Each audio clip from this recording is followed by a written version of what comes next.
buenos días a todos. Vamos a empezar ya la conferencia. Hoy la charla la va a dar Miguel Georgiev. Él es paisajista, como lo denominan en Francia, diplomado por el gobierno, por la Escuela de Versalles, y en el año 99-2000, junto con su hermano Pablo y Nicolas Bonfin, que son dos arquitectos, funda el taller Coloco, paisajistas, con el cual desarrollan toda una línea de proyectos muy variados, tanto a nivel de escalas como de localizaciones, incluso como modelos de intervención. Por lo tanto, hoy lo que vamos a intentar ver es un poco eso, la filosofía que mueve a este grupo de Coloco y los trabajos que desarrollan en su largo ya periplo profesional. La ventaja, él es de origen argentino y por lo tanto habla muy bien español, el acento argentino. Entonces, pues bueno,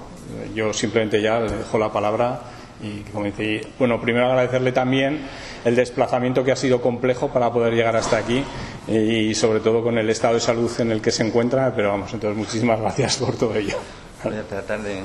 sobrevivir una hora más. ¿Se me escucha? ¿No? Sí. A ver. Acercártelo, si no. ¿Así? ¿Se te oye? Pues aquí lo ¿Ahí se me escucha mejor? No. Igual sube el volumen del petaca. Ahí. A ver. Parece como que tiene que estar muy cercano. Más cercano. Más cerca. Ahí. Me lo voy a traer. O así directamente. Bueno, no importa nada. Si quieres cogerlo, lo que pasa que vas a estar de pie. Sí, me siento. Si estás sentado con mejor, ¿no? No, pero voy a parar, así que no se preocupe. Bueno, muchas gracias a toda la universidad y a Carlos Ávila por la invitación. Primero les voy a presentar un poco cómo Coloco se fue organizando entre un colectivo, entre varias personas independientes a nivel de su estructura de trabajo, y después poco a poco entrar en lo que nos anima hoy como colaboración con arquitectos, urbanistas, ecólogos, artistas, y con un recorrido ya bastante largo cerca de Gilles Clément. Es uno de los principales paisajistas y pensadores sobre la ecología y el valor del papel que tenemos que tomar como humanos en esta tierra. El jardín planetario que desarrolló Gilles Clément en el 99 plantea la Tierra como un gran jardín. Esto es lo que hay, el único planeta exterior al sistema solar que se encontró está como a 80.000 años de alcance con los medios actuales, así que mejor pensar que no lo vamos a alcanzar. Y esta situación de configuración de un lugar cerrado, donde lo mejor que tenemos está preservado dentro de esa palabra jardín, nos incita a todos a ser jardineros de este jardín planetario y de tomarlo como responsabilidad. Muchas veces lo planteamos como un derecho también, y en el periodo actual, donde el papel de la humanidad como impacto sobre el planeta definió esta noción de antropoceno. Ven, aunque el diagrama sea complejo, que todos los indicadores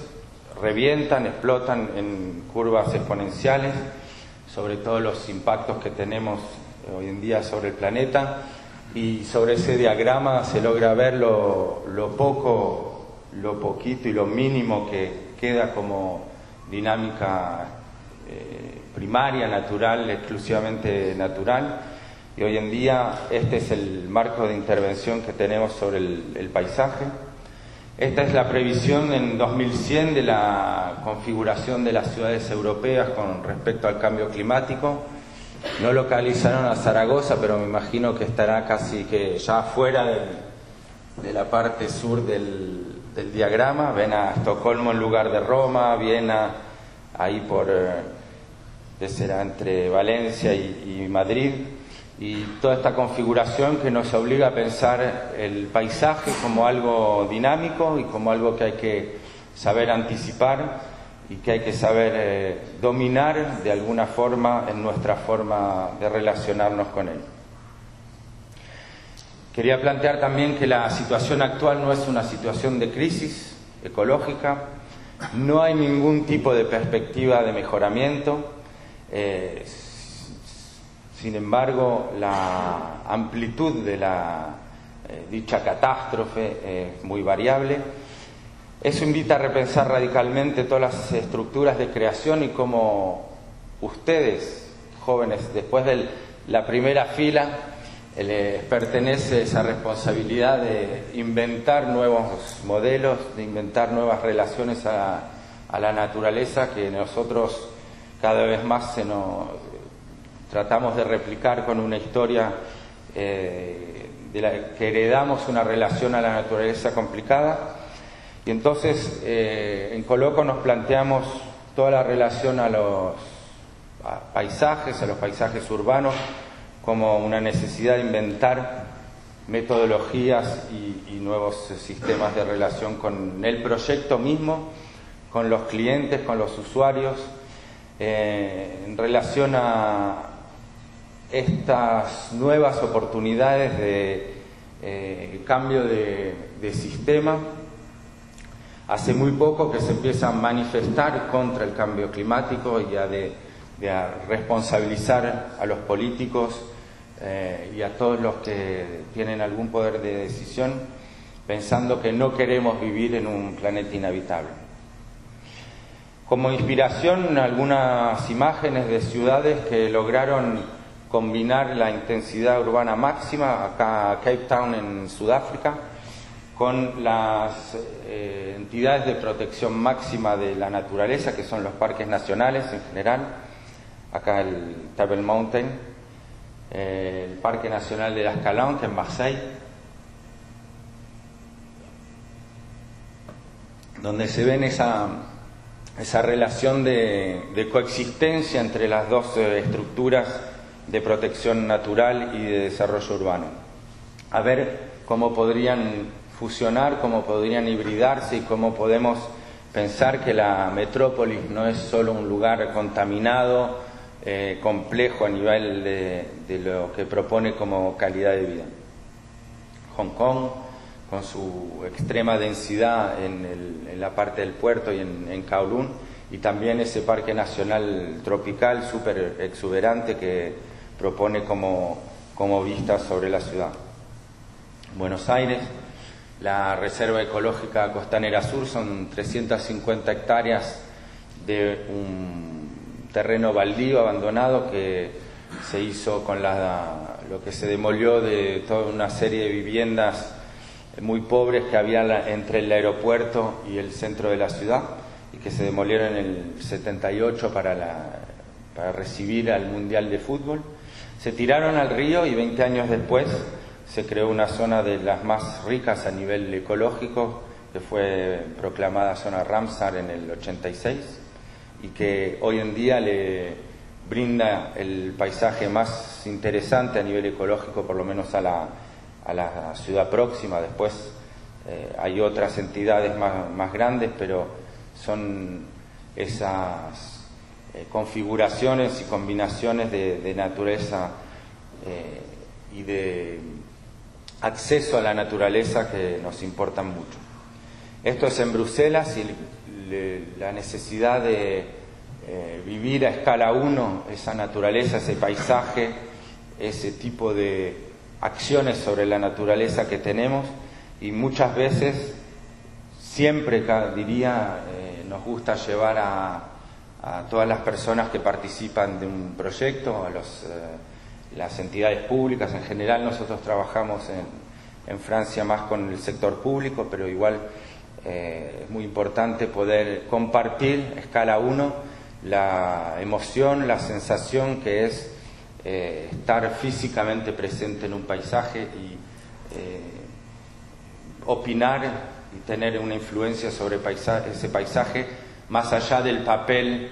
que juega cada uno alrededor de una mesa. Esto es en Casoria, en Nápoles,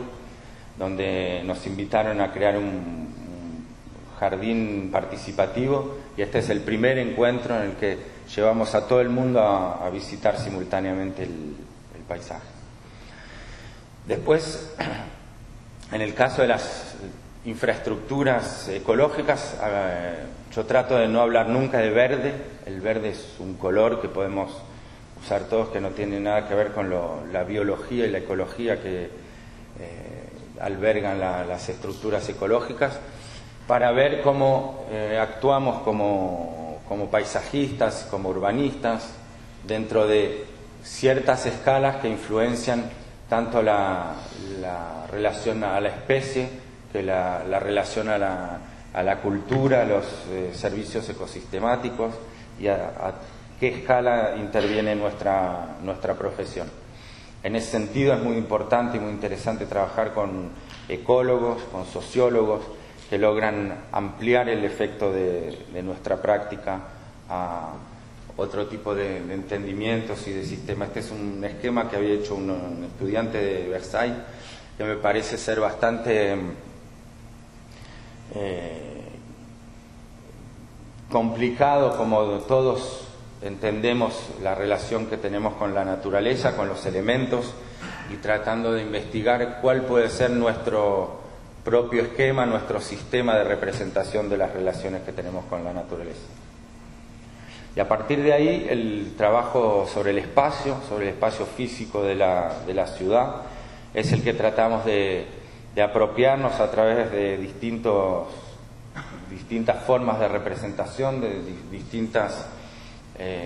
herramientas que tenemos como paisajistas, para tratar de capturar y de transmitir la comprensión que tenemos de esos espacios de vida y de la estructura viva que puede tener una ciudad como hábitat, más que como en general lo que se representa de una ciudad, que es la parte construida, o sea, la parte muerta de una ruta, un edificio, y alrededor de eso lo que se considera como espacio vacío. Para nosotros nada de eso es vacío, al contrario, son espacios donde la diversidad biológica se desarrolla con más o menos intensidad. Hablábamos hace un rato de las infraestructuras verdes, y en realidad no hay nada verde en la naturaleza, menos en ciudades o en ecosistemas como el de Zaragoza, donde el verde son casos muy particulares de combinación de un sistema de vida. Y acá, por ejemplo, cómo una red ecológica puede ir orientando cierto tipo de proyectos. Esto es un proyecto de trama verde y azul en Montpellier,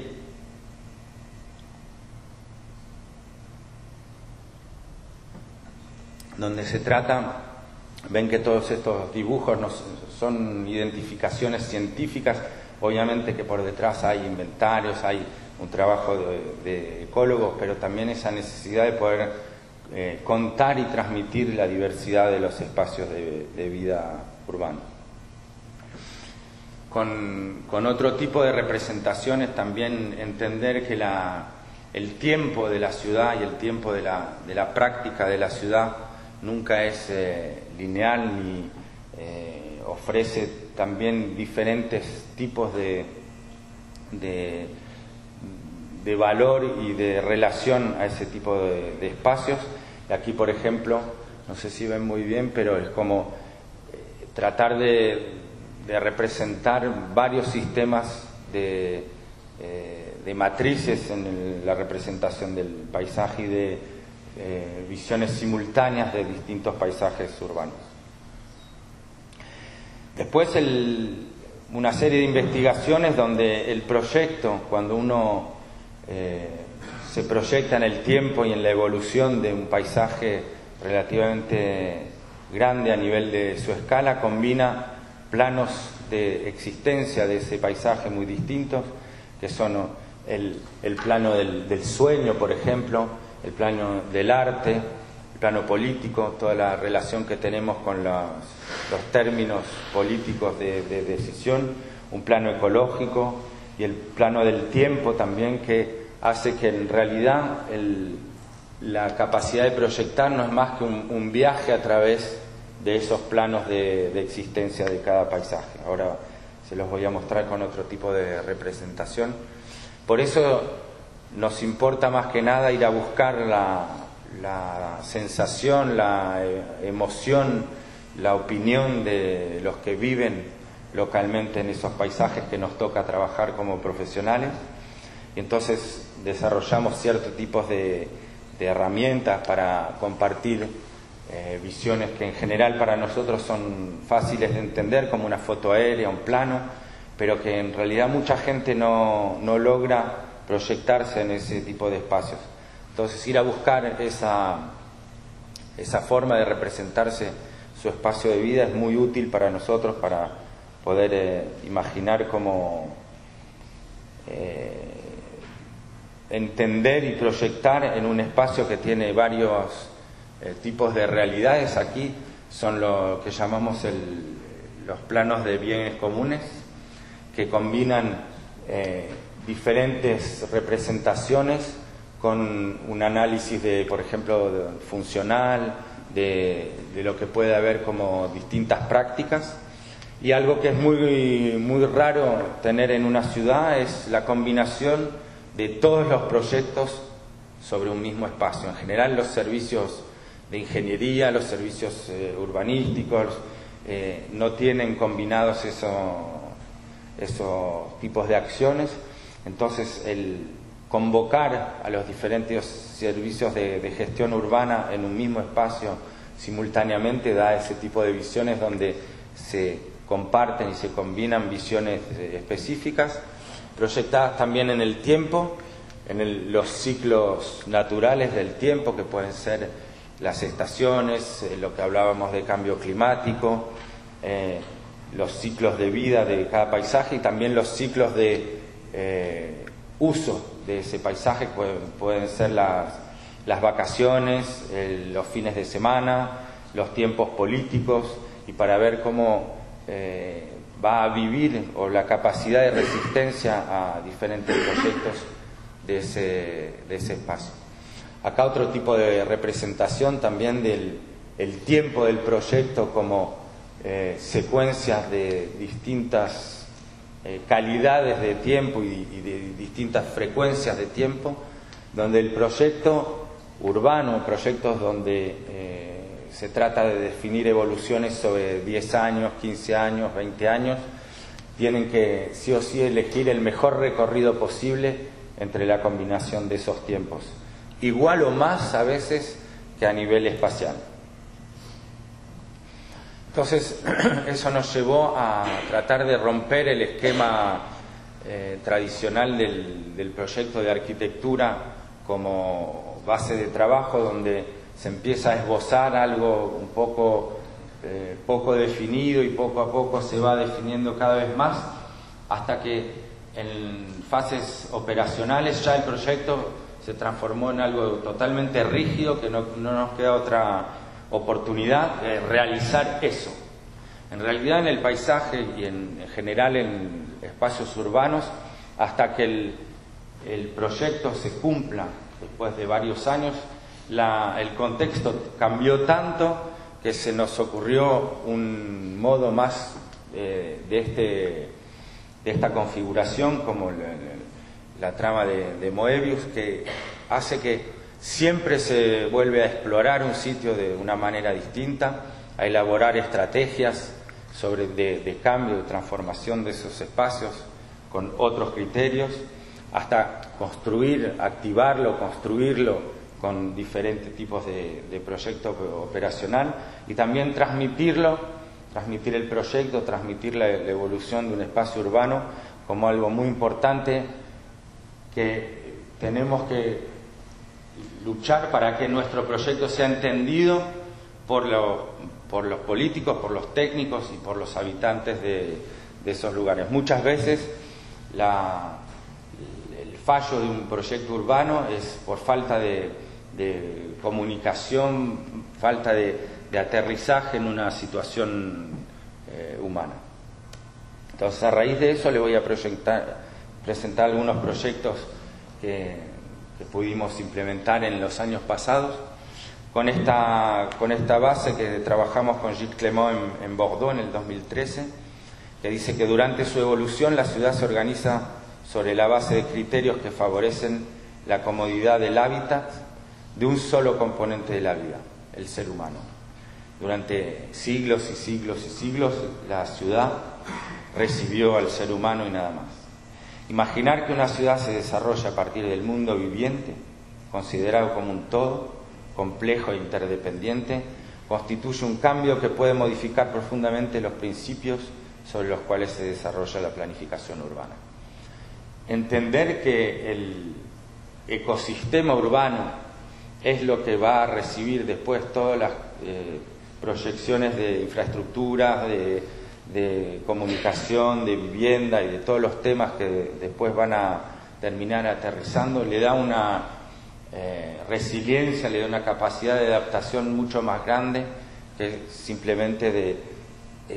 imponerle a la forma urbana ciertas funciones que en general tienen poco tiempo de vida. En Lyon hicimos un proyecto que se llama el Plano de Desarrollo de Espacios Naturales, que trata de introducir en el ambiente urbano, Lyon es 1,5 millones de habitantes más o menos, unas 2 veces Zaragoza, si no me equivoco, donde todos los sistemas de tramas verdes, azules, a nivel regional, a nivel rural, se pudieron describir, pero en cuanto se entra en una metrópolis, en situaciones mucho más complejas, en general todavía no se ha explorado y los criterios, las metodologías son muy inadecuadas al espacio urbano. Entonces, creamos con inventarios ecológicos, con encuentros con la municipalidad, con urbanistas, una serie de diseños donde se da a entender un poco la forma en que viven esos espacios naturales urbanos, que pueden ser parques, ríos, jardines, avenidas, de todo un poco a nivel de escalas, y que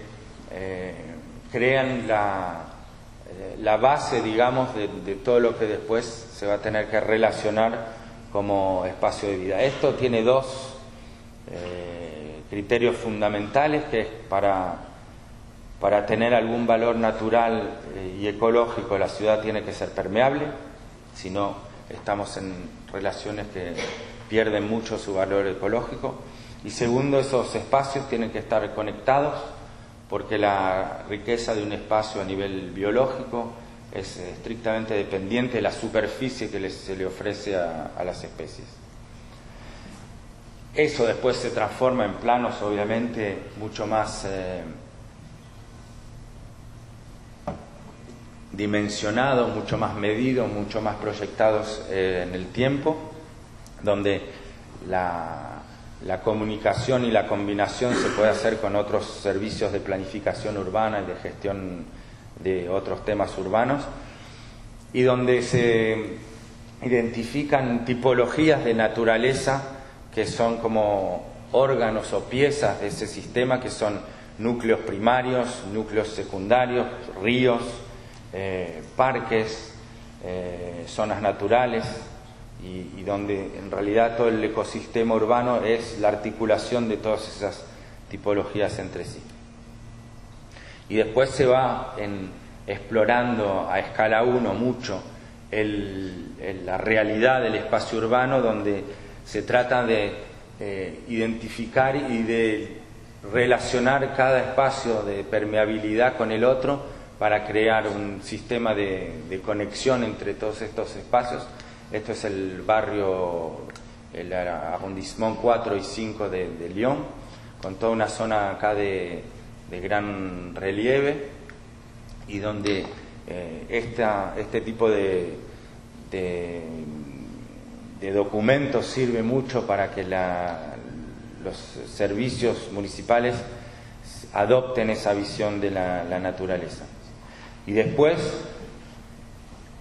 la metodología sigue una combinación de proyectos de gestión, o sea, todos los jardineros, los que barren, limpian, podan, tienen que tener un impacto a nivel de su trabajo cotidiano, y también proyectos de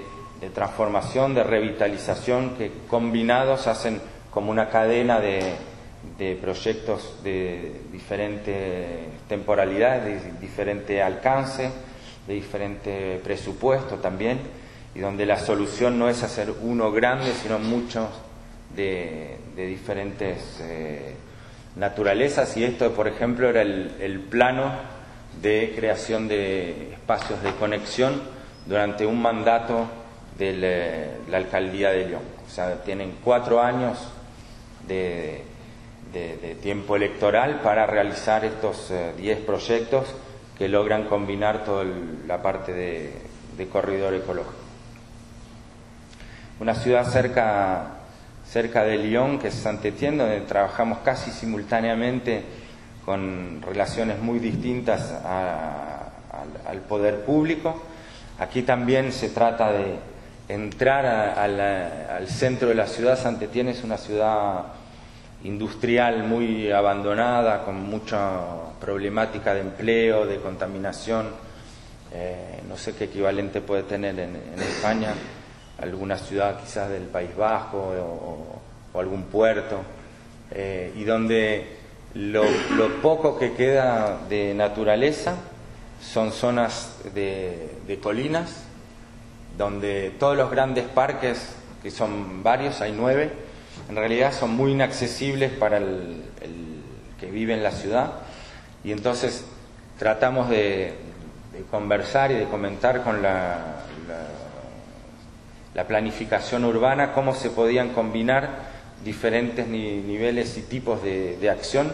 desde el reglamento urbanístico al proyecto urbano y a la gestión, combinando esos tiempos de proyecto en un paisaje donde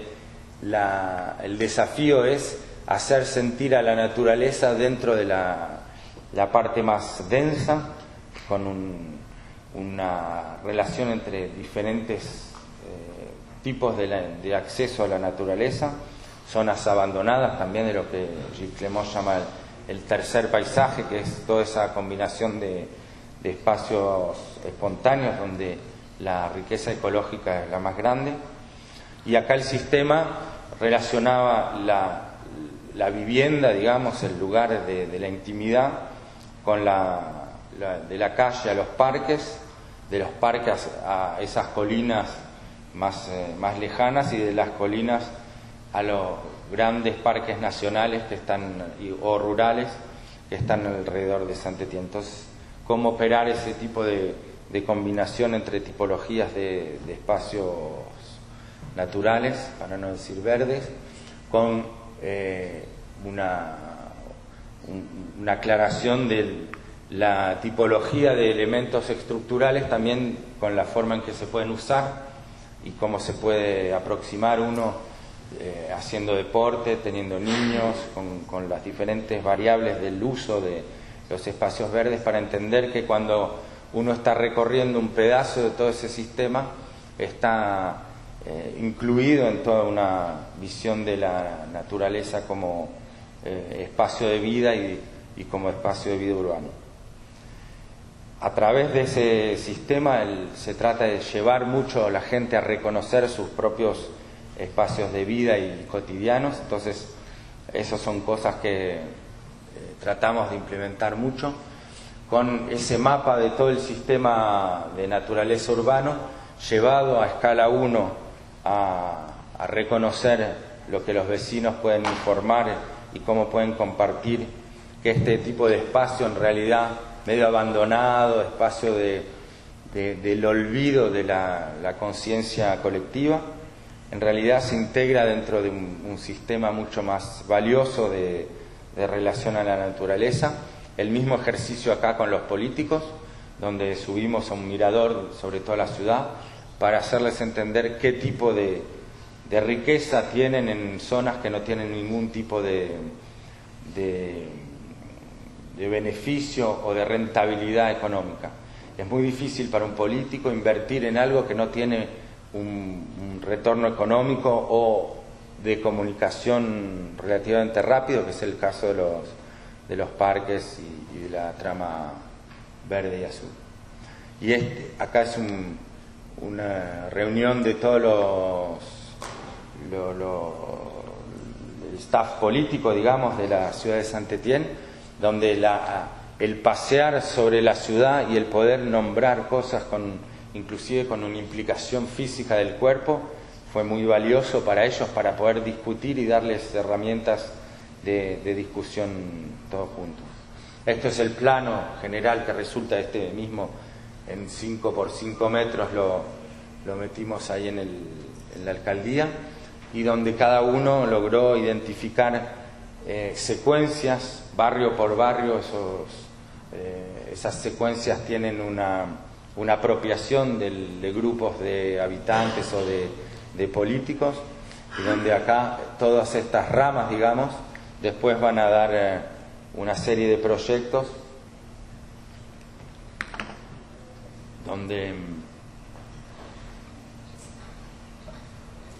se trata una vez más de combinar la visión de tiempos distintos de proyección de la ciudad. Acá, por ejemplo,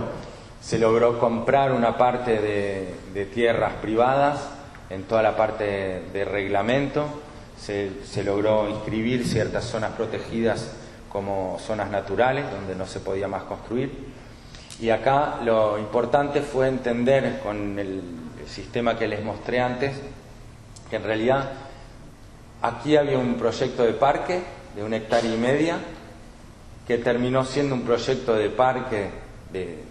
varias hectáreas con relaciones a un río y a otras secuencias de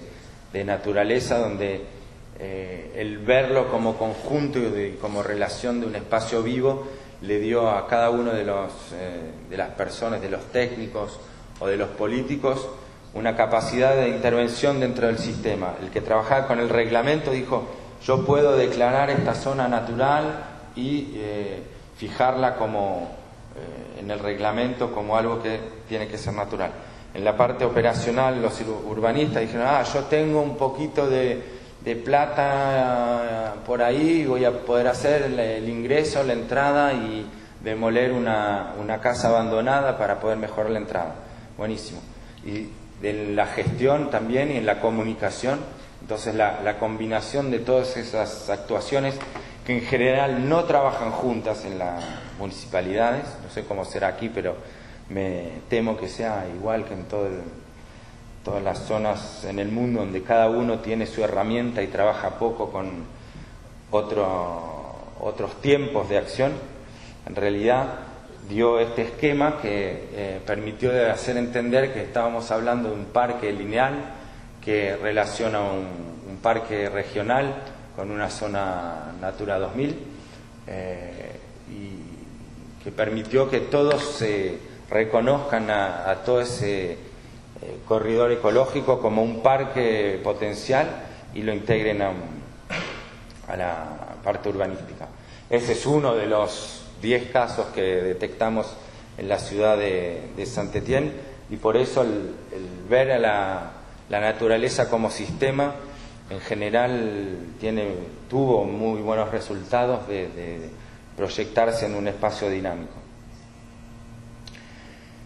Esos son 2 casos de estudio, de estrategias que hicimos, y después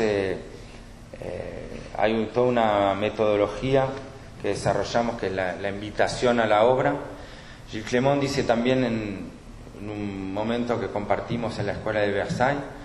que la fragilidad del proyecto no proviene de una debilidad del análisis,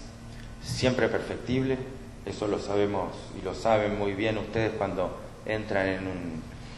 un proyecto nuevo, que uno tiene esa sed de acumular información, pero cuanta más información acumula, más se le complica la capacidad de proyectar.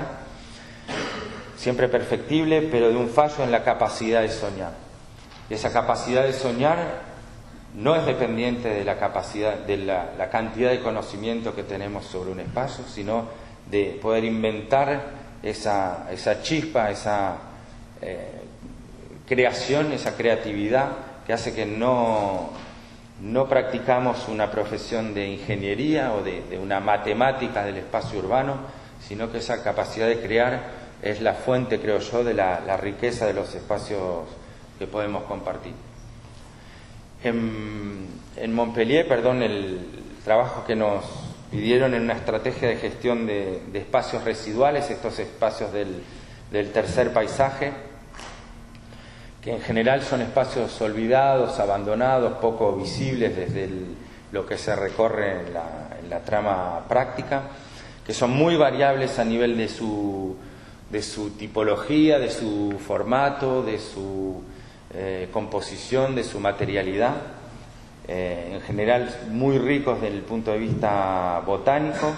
pero con una flora poco espectacular y poco reconocible por los que no son botánicos. Y ven acá los fragmentos que identificamos como espacios del tercer paisaje, con esta imagen que me gusta exponer como algo que los animales y las plantas no reconocen para nada como estructura de vida o de desarrollo, que es este plano tan tramado por lo duro. En realidad la genética atraviesa esos tipos de espacios de forma mucho más libre, y una vez más planteando la permeabilidad y el acceso al suelo y al agua del suelo y a la fertilidad como condición de existencia de todos estos espacios, que clasificamos con el papel ecológico y el papel urbano que podían jugar, si son ricos, si son grandes, si son lineales, si son estratégicos a nivel de algún proyecto o de alguna centralidad que pueda haber en la ciudad. Y elaboramos este esquema que no tiene necesariamente una relación con la estructura construida de la ciudad, y que permitió darle un valor a todo el grupo de tercer paisajes en una dinámica o de valorarlos o de transformarlos. Ahí se ven las categorías, hasta la última, que son los espacios que hay que abandonar, que son espacios en general permeabilizados por el asfalto, y que dan una visión de una estrategia de combinación de esos espacios espontáneos con la red formal de parques y jardines de la ciudad de Montpellier, y esta vez viendo el sistema de adentro para afuera, y de ver cómo se podían relacionar a espacios del gran paisaje, con una cuestión también muy importante, es que hay que tratar de bajar el impacto de gestión sobre los espacios naturales urbanos, dejarlos más tranquilos para poder gestionar áreas más grandes. En realidad hay mucha jardinería urbana que se trata de decorar espacios con ningún tipo de valor ecológico, y más bien de tratar de plantar, sembrar, podar un poco, pero de enriquecer los ecosistemas con un trabajo sobre superficies más amplias. Y después toda una categoría de proyectos para darle trabajo a la municipalidad, es decir, bueno, con esta visión cómo se va transformando el espacio urbano, recuperando, por ejemplo, los rieles de un carril de trenes abandonado para hacer una comunicación peatonal entre dos barrios. Este es uno de los casos. E implicar también a los jardineros como responsables de la valorización de esa riqueza. Una cosa que surge de este encuentro es que la capacidad de gestión municipal o institucional de los espacios naturales urbanos y la la capacidad asociativa, ciudadana de gestión, no son para nada competitivos, sino más bien tratar de ver cómo se pueden combinar en tiempos que son muy distintos, con capacidades técnicas que son muy distintas, y ver cómo la apropiación de esos espacios de naturaleza en la ciudad pueden ser también vectores de apropiación por los habitantes. Entonces, en este esquema de trama verde y azul de Montpellier, desarrollamos diferentes tipos de proyectos. Esto, por ejemplo, es la accesibilidad a una zona húmeda mediterránea que de gran valor ecológico, pero que estaba totalmente cerrada. Un proyecto participativo con los vecinos para desmontar un estacionamiento abandonado y ver cómo la municipalidad podía brindar recursos, árboles y máquinas para que con la presencia de Coloco, unas 20 personas del colectivo, logramos implicar a los habitantes, y en 48 horas, con 15 días de preparación previa, se transformó este antiguo estacionamiento en un jardín de 1.200, 1.300 metros cuadrados. Esto ya tiene como 7, 8 años, sigue en perfecto estado. Obviamente los árboles crecieron un montón y es una fuente para enriquecer ese tipo de espacios muy importante. Otra intervención es también en parques existentes, tratar de enriquecer los bordes, las franjas de los parques, que en general son bastante pobres y que son los lazos con los espacios siguientes. Y en otro tipo de configuración, esto es Courbevoie, es una zona alrededor de París, cómo eso se pudo proyectar en el tiempo de intervención de los organismos públicos, como una serie de proyectos que había que completar para poder ocuparse de la mayoría de los espacios naturales y poco a poco combinar este tipo de soluciones de participación ciudadana con la tecnología y la competencia de las entes más públicas. Acá desmontamos también toda una parte al lado de una escuela, y estos son proyectos que hacen colaborar educadores, artistas, grafiteros, toda la parte que gestiona los jardines colectivos también, y en esa capacidad de reconocerse como autor de esos espacios públicos naturales, digamos, creo que hay una solución muy interesante para enriquecerlos tanto de presencias nuevas como de soluciones nuevas, por ejemplo, que la municipalidad no podría realizar como solución o como recurso de diseño. Un proyecto totalmente distinto a nivel privado, esta vez, que les quería mostrar también para entender cómo ese tipo de invitación a la obra se puede desarrollar en otro tipo de contexto. La isla de Albarela son 600 hectáreas al norte del delta del Po. Acá arriba empieza la laguna de Venecia y todo el sistema de Venecia como laguna. Esta isla es muy ocupada por un sistema urbano y sufrió en el 2017 una tormenta muy violenta, un downburst, que es un viento muy violento vertical que tiró 8.000 árboles. A raíz de eso la comunidad de Albarela organizó un concurso internacional de paisaje que ganamos con una propuesta muy simple, que era la de crear una matriz, una trama evolutiva de regeneración de ese paisaje, dándole un valor a todas las zonas de regeneración natural y de reestructurar el parque con algo que se iba enriqueciendo en el tiempo. Estaríamos más o menos acá, es el segundo año de construcción, de replantación, esto ya tiene su historia, y de combinar el diagnóstico de toda esa situación post-catastrófica con la combinación de acción colectiva y de acción técnica,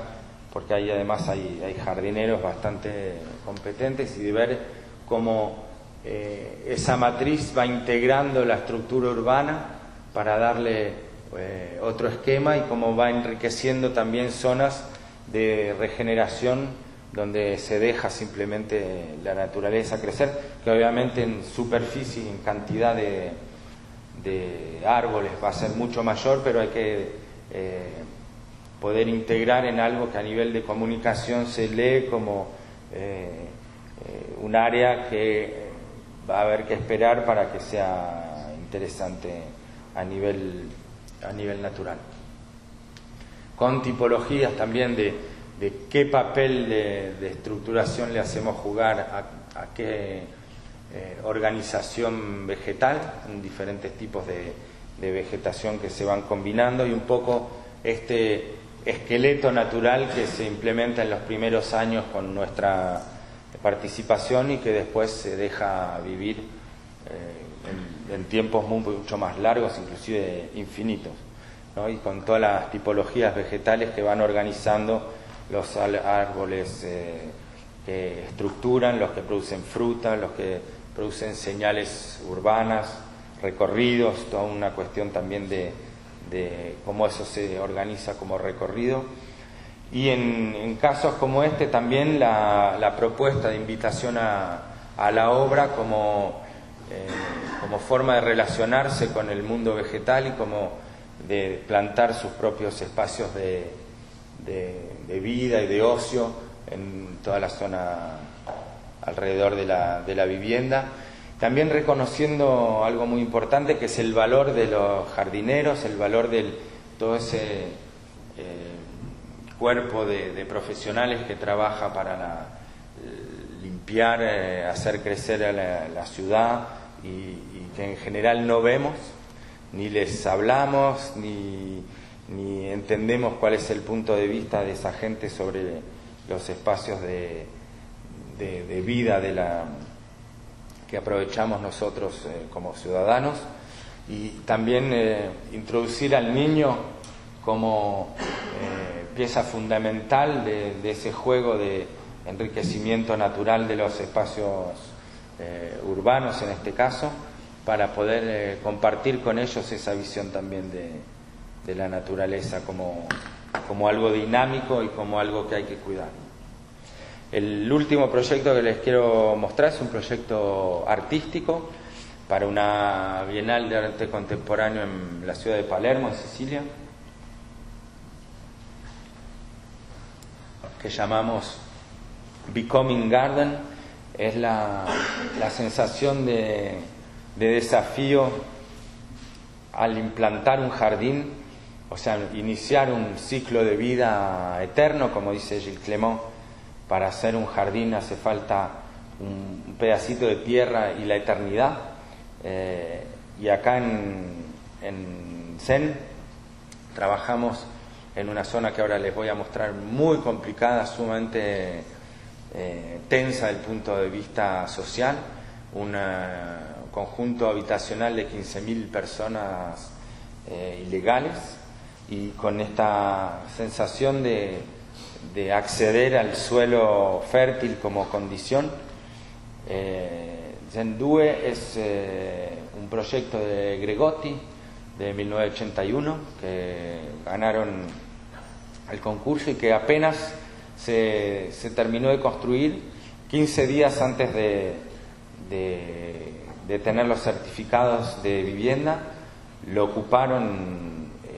todo un barrio del centro de Palermo que había sufrido un terremoto, lo ocupó. Hoy en día hay 15.000 ocupas en esta zona que pagan una multa y no un alquiler. El agua, por ejemplo, es gratis y es considerada como una pérdida del sistema urbano. Obviamente un nivel de abandono social, de criminalidad, de mafia y de todo lo que se pueden imaginar bastante importante. No hay que ir a buscar zonas de ese tipo mucho más lejos de Europa. Deben haber algunas parecidas en España también. Servicios municipales totalmente ausentes, sea policía, basura, vienen una vez por semana. Entonces los primeros gestos fueron de reconocer un lugar, de limpiarlo, de abrirlo. Estaba cerrado cuando este fue el que elegimos por la proximidad a una asociación. Empezamos por romper esta valla y poder abrirlo a los niños y al gesto de poder cultivar esa tierra que parecía bastante improbable como capacidad de fertilizar el lugar y de proponer un jardín como obra de arte colectiva. Lo interesante es que la obra, el trabajo empezó el día de apertura de la Bienal, o sea que al principio no había nada que mostrar, sino el lugar en transformación, y esa idea de Becoming Garden, de transformarse en jardín a lo largo de la Bienal, fue súper importante. Con este tipo de esquemas, por ejemplo, como proyecto, que eran simplemente de construir relaciones entre las cosas y de poder plantar juntos una fertilización, un enriquecimiento del jardín. Algunas imágenes de la obra de una forma muy estructurada y muy entusiasta también, de mucho placer al trabajar juntos. Estos son 3 o 4 meses después, al empezar a plantar algunos árboles, empezar a entrar en la fertilidad del suelo como posibilidad de enriquecimiento con modestos medios. Acá hubo 0 participación de algún tipo de colectividad o de institución pública. Está hecho sin autorización formal en un espacio abandonado, y como que el arte o el pretexto del arte en esta situación permitió una activación de un espacio que le hubiera costado muchísimo a la estructura pública intervenir. Y poco a poco la capacidad de hacer un proyecto colectivo, de invitar a los vecinos, de invitar a muchos que no eran vecinos y que jamás hubieran entrado en este complejo de Zendue por miedo, por mucho prejuicio a nivel social. Y el proyecto en este caso se diseña como un levantamiento de lo que la obra realizó. O sea que el dibujo aparece como consecuencia del proyecto y de la realización de la obra, y no como algo que hay que forzar el espacio para que exista el dibujo, la idea del dibujo que tuvimos. Acá el dibujo viene a relatar lo que surgió de un encuentro muy espontáneo, obviamente con ciertas organizaciones nuestras de dónde podía crecer un árbol, dónde plantar un árbol, un arbusto o plantas más pequeñas, cómo acceder a esa fertilidad. También con intervenciones artísticas y con invitaciones a artistas locales para que vengan a pintar partes del jardín. Encuentros increíbles con vecinos que sabían muchísimo a nivel manual, y cosa que nosotros que estudiamos tanto no sabemos en general usar las manos, y cómo esa combinación de saberes distintos produjo una riqueza muy importante. Esto es el levantamiento de cada secuencia, inclusive el turquesa de las plantas que regalaron los vecinos, que es como que la secuencia de enriquecimiento y de fertilización del jardín se va haciendo como el resultado de un trabajo colectivo que logramos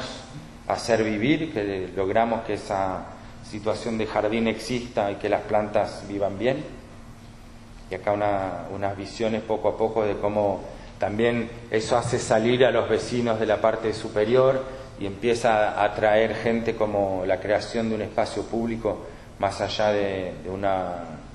una obra artística que en realidad de arte, como dice Vinicius de Moraes, dice la vida es el arte del encuentro. Creo que acá la obra de arte es esa, es la de haberse encontrado como jardineros dentro de un espacio que era completamente improbable como transformación vegetal, natural, y como un espacio deseable de la ciudad y no como un espacio abandonado de todo lo que la ciudad quiere rechazar, y hasta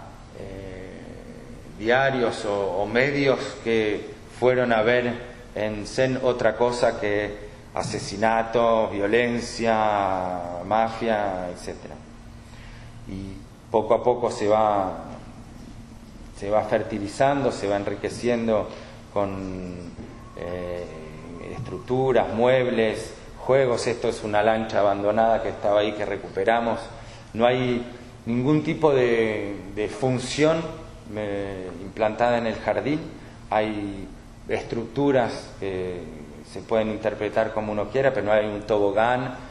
un columpio, cosas que son monouso inclusive para el juego. Y entonces, como poco a poco se va enriqueciendo por capas de trabajo, por capas de encuentro, por capas de relaciones nuevas entre las personas y el jardín, para demostrar a lo largo de un año, esto duró un año más o menos, que ese tipo de situaciones es posible, y es posible sin ningún tipo de intervención de la entidad pública como gestor de la situación urbana, sino también como una capacidad del ciudadano, del jardinero planetario que les presentaba al principio de la charla, como una capacidad de enriquecer y de apropiarse estos espacios. Ven que a lo largo, y hoy en día, un año después, todo creció muchísimo más. Tiene cierta cara espontánea hoy en día. Está un poquito loco el jardín. Hay que volver a mantenerlo, a estructurarlo, pero creció muchísimo. Y a raíz de eso, como estructura de trabajo, tuvimos varios encuentros con la municipalidad. Por ahora nadie se tomó a pecho la capacidad de generar otros espacios del mismo tipo, pero el que realizamos nosotros es este, y la idea era de generar un sistema de expansión de ese tipo de intervenciones, pensando que si se hacen 5, 10, 20, 50 en 10 años en la ciudad de Palermo, realmente puede cambiar de cara con presupuestos bajísimos y con un impacto humano muy alto, y entonces proponer así una raíz de un sistema que va a poder evolucionar. Ese fue el sueño compartido en la idea de transformar el Jardín a lo Zen como una prueba a escala micro. Otra vez son 1200 metros cuadrados, creo, como a una escala micro, que ese tipo de metodologías o de razonamientos sobre los espacios urbanos, si se multiplican, también pueden tener un impacto como sistema. En general, lo que le mostré también como estrategia o secuencia desde lo grande a lo chiquito, pero en casos como ese fue muy interesante ver también cómo, a raíz de encuentros con personas con diferentes capacidades, se pudo soñar o dejarse soñar en una red de espacios de colaboración, una red de espacios fértiles que implican otro tipo de relación entre vecinos, otro tipo de relación con la gente. Y lo que fue muy importante en Zen, gracias a la Bienal de Manifesta, es que pasaron comisarios de todos los centros de arte contemporáneo de Europa, gente así que está acostumbrada a vivir en espacios muy limpios de creación artística. Vieron como otras fuentes, otros caminos podían enriquecer ese tipo de espacio. Muchísimas gracias.